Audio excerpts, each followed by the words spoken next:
Howdy, friends, and welcome. On today's adventure, Amy and I are going into the heart of the Biodome. It's actually known as Biosphere 2, but I'm referring, of course, to the 1996 flick with Pauly Shore, which I believe they filmed some of that here. We're not here to do a film location episode, though. Amy and I are going to experience the Biosphere for ourselves on a self-guided tour known as the Biosphere 2 Experience. Love to have you join us.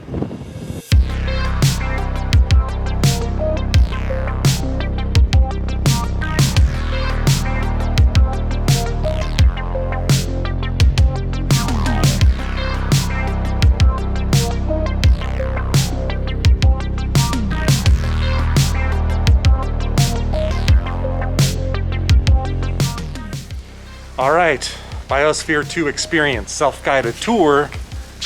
I can't wait. Let's just dive right into it. Located in Oracle about 26 miles north of Tucson, Arizona, Biosphere 2 was completed in 1991 to prove the possibility of supporting life in outer space through closed ecological systems replicating Earth's biosphere. 2 closed system experiments took place over time, however, did not prove to be as successful as first thought. With the buildings in jeopardy of demolition, the University of Arizona took full ownership of the property, and today it is open to the public with occasional research projects and science camps still taking place. Amy and I are proceeding from the scenic overlook down to the Biosphere 2 proper, where all the buildings are and all that stuff. So yeah, basically what we're doing today is a self-guided tour. Amy and I visited here in 2015, and I loved it. I think Amy liked it too, but back then you couldn't do a self-guided tour. We did ask the lady up front that took our tickets if this is going to be a continuing thing, and she said they've gotten a lot of really good feedback about the experience, so sounds like they're going to continue to allow self-guided tours. So if you've been to Biosphere before, you might have a reason to return now, because you can experience it at your own pace. So that's what we're doing today. We're going to see, is it worth it? I think it's going to be.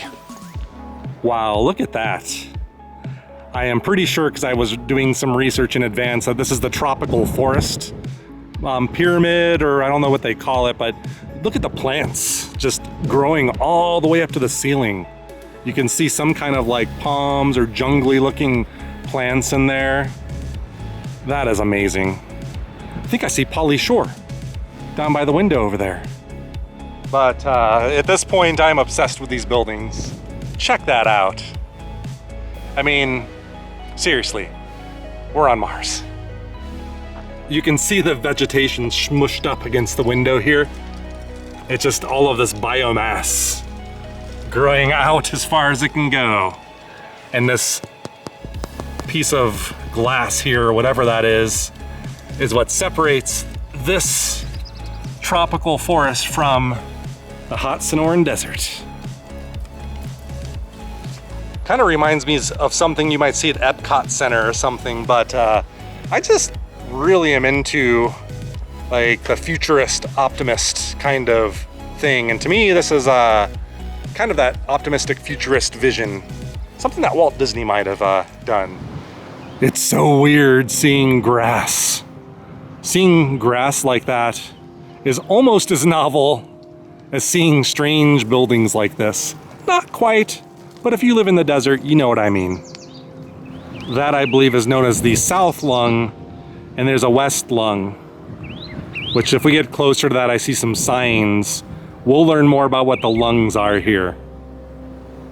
Despite the name, the 2 lungs at Biosphere 2 serve no purpose in exchanging air from within or outside the facilities. 2 large concrete slabs are suspended from each ceiling, attached to a rubber seal. As temperatures vary from day to night within the desert, the pressure inside the buildings fluctuate. To prevent the need to exchange air outside, the slabs will rise and fall to maintain an even pressure within. All right, we are now officially entering the Biosphere. Wow, look at that.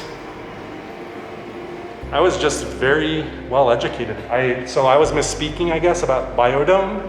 I think most of it wasn't filmed here. They may have gotten some B-roll, so I don't want to misspeak. I thought they filmed some of it here, but I don't think they really did too much, if anything. according to the Volunteer. But in 2002, William Shatner filmed here, and they gave him access to this, a film about Area 51 apparently. So I'm not familiar with it, I'm embarrassed to say. What was the name of the movie, Amy? Like Groom Lake, I think? He said you can go on YouTube and find it, but they did use this facility for that. I'm gonna check it out later. Just check this out. I think this is the orchard, is what the gentleman said. They grow coffee beans here. Grapefruit tree, a lemon tree. You could actually see lemons up here in the tree. Yeah, this is really neat. And you can see all of this is grown inside the structure here. We're not outside.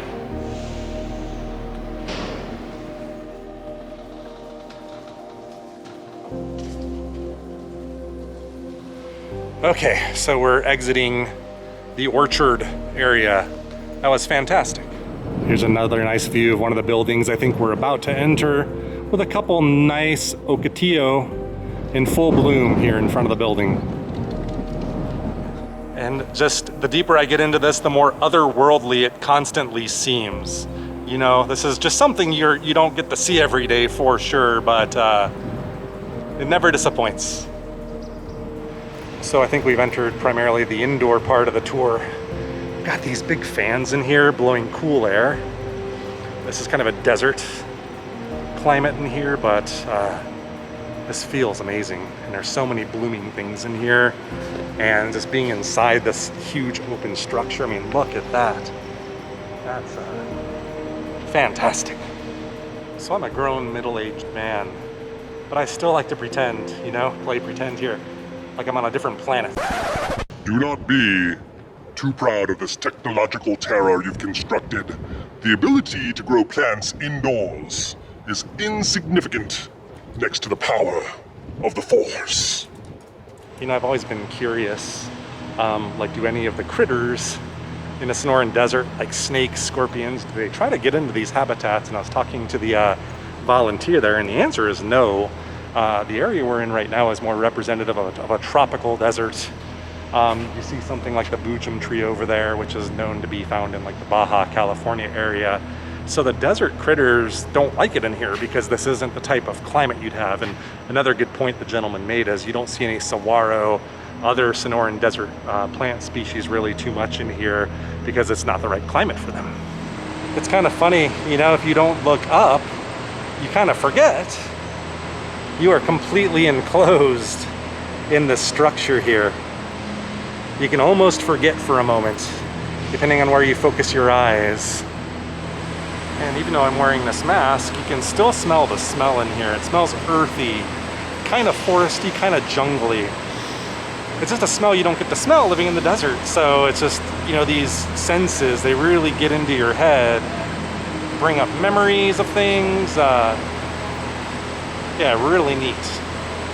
Looks like you've got some potential botany in action here. This area is officially known as the ocean here at Biosphere 2. So I'm assuming they are simulating ocean-type conditions down there. The ocean at Biosphere 2 is a 700,000-gallon tank utilized for oceanic research. When originally built, the tank contained a coral reef and dozens of fish species. However, much of that died off after coral acidification experiments were conducted by Columbia University. What resulted is much like what our own oceans could look like with rising water temperatures. Today, the University of Arizona has plans to replicate the Sea of Cortez while still continuing research on coral reefs. Unfortunately, much like the lungs, the Ocean Viewing Gallery was closed during the self-guided tour.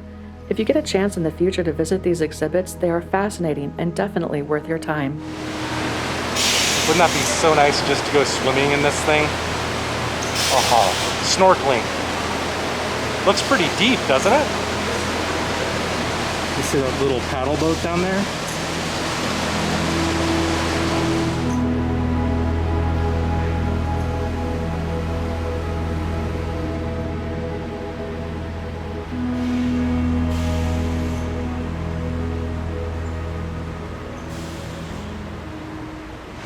All right, I think this is my first official trip into the rainforest here.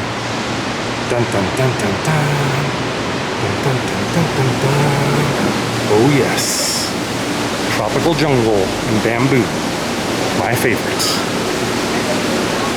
Okay, we are in the rainforest. I would say the most humid and warm area yet. But just look at that. It smells so jungly in here. So earthy, so steamy. Look at that. Sweat is dripping off me right now. Yeah. I mean, this is like a wonderland. They got some really cool scenery they built into this thing. Very theme park-like, really, in a weird way. It's amazing. I love how, you know, this whole jungle canopy just extends up into the ceiling here. Okay, just a little idea. If you want to make some extra revenue here to support this place, you guys should put a zip line in. Start it up there on top of the rocks up there and like zip through the jungle. I'm telling you, that'll make you some money, I think. I'll be happy to set that up. Just call me. I'm really looking forward to going back outside into the desert, the drier air after being stuck in this humidity for a little bit. I think it's gonna feel really nice and refreshing and cool, ironically, going back outside. All right, let's sunglass up here. Let's get on out there, can't wait. Take this mask off. Oh my God, the breeze. Oh my God. Oh, that is fantastic. Wow. In a weird way, even though this place blows my mind, that might have been the most fantastic part of the trip. Just coming out of that humidity into here. I can't get over it yet. Oh, wow. All right, the Biosphere 2. I was amazed, I was delighted as usual, and the self-guided tour, it's the right way to go. Maybe offer a mixture of guided and unguided, but it sounds like they're gonna continue this Biosphere experience to let people walk through. I just hope next time the underwater scene is open and maybe a couple other things. It's amazing.